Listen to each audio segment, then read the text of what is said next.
नमस्कार दोस्तों, मैं हूं तुलसीराम सिंह और आप देख रहे हैं तुलसीराम सिंह यूट्यूब चैनल। आज जो मैं बात करूंगा राष्ट्रीय मानव अधिकार आयोग, इनके गठन, इनकी शक्तियां, इनकी संरचना और इनके मेंबर, इन सब के बारे में हम बात करेंगे। वीडियो थोड़ी बड़ी हो सकती है तो वीडियो के लास्ट तक बने रहिएगा और ताकि हम अच्छे से आप समझ सकें। तो वीडियो शुरू करते हैं। राष्ट्रीय मानव अधिकार ये कोई मामूली बात नहीं है। राष्ट्रीय मानव अधिकार एक बहुत बड़ा ही ऑर्गेनाइजेशन है, मतलब देश का एक या राष्ट्र का बहुत बड़ा हिस्सा है। देखिए, अगर हम इसके बारे में बात करते हैं तो एक बहुत ही बड़े विद्वान आदमी हुए कहते नेल्सन मंडेला, उनका कहना था, लोगों को उनके मानव अधिकार से वंचित करना उनकी मानवता को चुनौती देना है।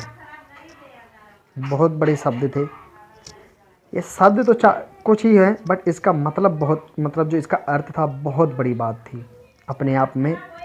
अगर हम बातें क्या है मानव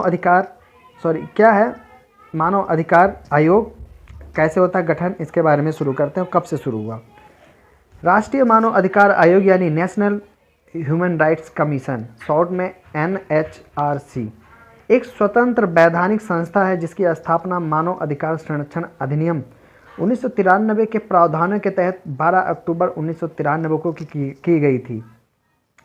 मानव अधिकार आयोग का मुख्यालय नई दिल्ली में स्थित है और 12 अक्टूबर 2018 को इसने अपनी स्थापना के 25 वर्ष पूरे किए थे। 12 अक्टूबर 2018 और इधर 18, 2, 20 और 3, 23 यानी तकरीबन हो गए 30 साल। यह संविधान द्वारा दिए गए मानव अधिकार जैसे जीवन का अधिकार, स्वतंत्रता का अधिकार और समानता का अधिकार आदि की रक्षा करता है। उनके प्रहरी के रूप में कार्यरत है। क्या होते हैं मानव अधिकार? अगर हम थोड़ा इसको और विस्तार से जानने की कोशिश करें तो बात करेंगे, हम थोड़ा पीछे जाएंगे। संयुक्त राष्ट्र यानी UN की परिभाषा के अनुसार अधिकार जात, लिंग, राष्ट्रीय, भाषा, धर्म या किसी अन्य आधार पर भेदभाव किए बिना सभी को प्राप्त है। मानव अधिकार के मुख्यतः जीवन और स्वतंत्रता का अधिकार, गुलामी और यातना से मुक्ति का अधिकार, अभिव्यक्ति की स्वतंत्रता का अधिकार और काम एवं शिक्षा का अधिकार आदि शामिल है। कोई भी व्यक्ति बिना किसी भेदभाव के इन अधिकारों को प्राप्त करने का हकदार होता है। मानव अधिकारों का इतिहास। मानव अधिकारों की सार्वभौम घोषणा, universal declaration of human rights, एक महत्वपूर्ण ऐतिहासिक दस्तावेज है जिसे संयुक्त राष्ट्र महासभा द्वारा 10 दिसंबर 1948 को पेरिस में अपनाया गया था। मानव अधिकार के इतिहास की बात करते हैं तो यह बहुत महत्वपूर्ण घोषणा है, क्योंकि इसके द्वारा ही पहली बार मानव अधिकार को सुरक्षित करने का प्रयास किया गया था। हर साल 10 दिसंबर को UDHR की सालगिरह के रूप में मानव अधिकार दिवस मनाया जाता है। 1991 पेरिस में हुई संयुक्त राष्ट्र संघ की बैठक ने सिद्धांतों का एक समूह, जिन्हें पेरिस सिद्धांतों के नाम से जाना जाता है, तैयार किया, जो आगे चलकर राष्ट्रीय मानव अधिकार संस्थाओं की स्थापना और संचालन की नींव साबित हुई। इन्हीं अधिकारों का अनुसरण करते हुए भारत में मानव अधिकारों में अधिक जवाबदेही और मजबूती लाने के उद्देश्य से मानव अधिकार संरक्षण अधिनियम 1993 में बनाया गया था। यह अधिनियम सभी राज्यों को भी राज्य मानव अधिकार आयोग बनाने का अधिकार देता है। अगर हम मानव अधिकार की परिषद की बात करते हैं, काउंसिल की बात करते हैं, तो मानव अधिकार परिषद एक अंतर सरकारी निकाय है जिसका गठन 15 मार्च 2006 को संयुक्त राष्ट्र सभा के प्रस्ताव द्वारा किया गया था। इसे पूर्व में रह रहे संयुक्त राष्ट्र मानव अधिकार आयोग के स्थान पर लाया गया था। यह पूरी दुनिया में मानव अधिकारों के संवर्धन और संरक्षण को बढ़ावा देने के लिए उत्तरदायी है। इसी के साथ यह संस्था मानव अधिकार के उल्लंघनों की भी जांच करती है। इसके पास मानव अधिकार से जुड़े सभी महत्वपूर्ण मुद्दों और विषयों पर चर्चा करने का अधिकार है। यह परिषद संयुक्त राष्ट्र महासभा में चुने गए 47 सदस्यों देशों से मिलकर बनती है। अगर नेशनल ह्यूमन राइट्स कमीशन की संरचना की बात करते हैं तो एक ये बहु सदस्यीय संस्था है जिसमें एक अध्यक्ष और 5 पूर्वकालिक सदस्य तथा 2 डीम्ड सदस्य होते हैं। यह आवश्यक है कि 7 सदस्यों में से कम 3 पदेन सदस्य हों। अध्यक्ष और सदस्यों की नियुक्ति राष्ट्रपति द्वारा प्रधानमंत्री की अध्यक्षता वाली उच्च स्तरीय कमेटी की सिफारिशों के आधार पर की जाती है। अध्यक्ष और सदस्यों का कार्यकाल 5 साल से लेकर 70 साल की वर्ष की उम्र जो भी पहले हो तक होता है। अगर हम बात करें, इन्हें केवल तभी हटाया जा सकता है जब सुप्रीम कोर्ट के न्यायाधीश की जांच में उन पर दुराचार या असमर्थता के आरोप सिद्ध हो जाए। इसके अतिरिक्त आयोग में 5 विशिष्ट विभाग, विधि विभाग, जांच विभाग, नीति अनुसंधान कार्यक्रम विभाग, प्रशिक्षण और प्रशासन विभाग भी होते हैं। राज्य मानव अधिकार आयोग में अध्यक्ष और सदस्यों की नियुक्ति राज्यपाल द्वारा राज्य के मुख्यमंत्री, गृह मंत्री, विधानसभा अध्यक्ष और नेता प्रतिपक्ष के परामर्श पर की जाती है।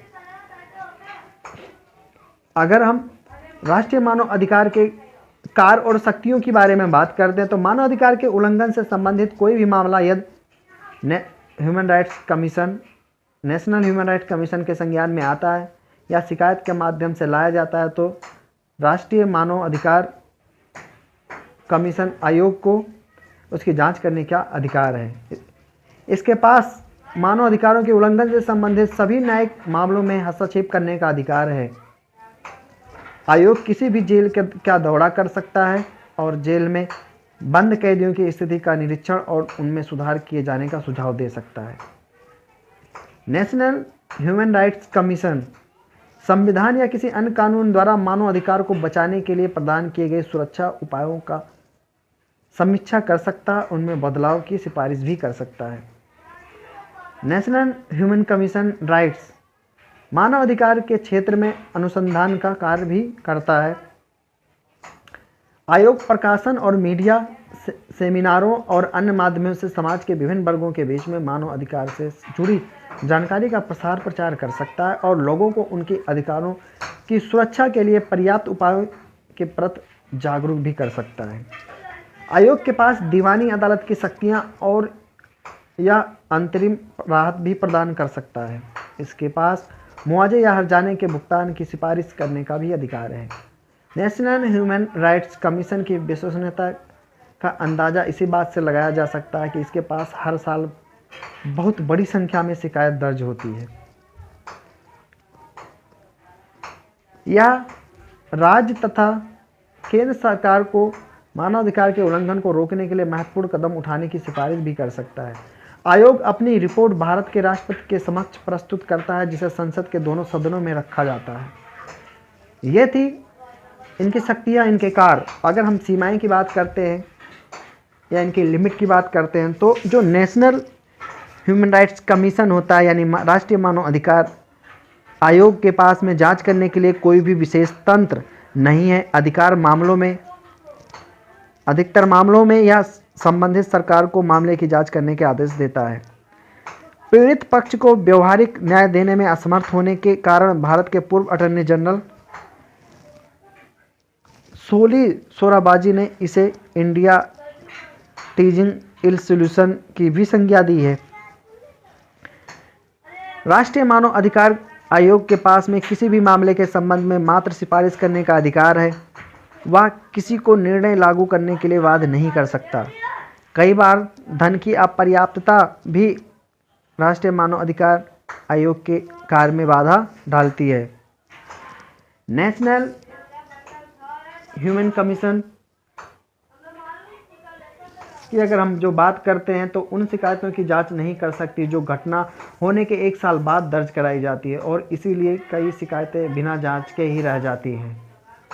अक्सर सरकार या तो नेशनल ह्यूमन राइट्स कमीशन की सिफारिशों को पूरी तरह से खारिज कर देती है या आंशिक रूप से ही लागू किया जाता है।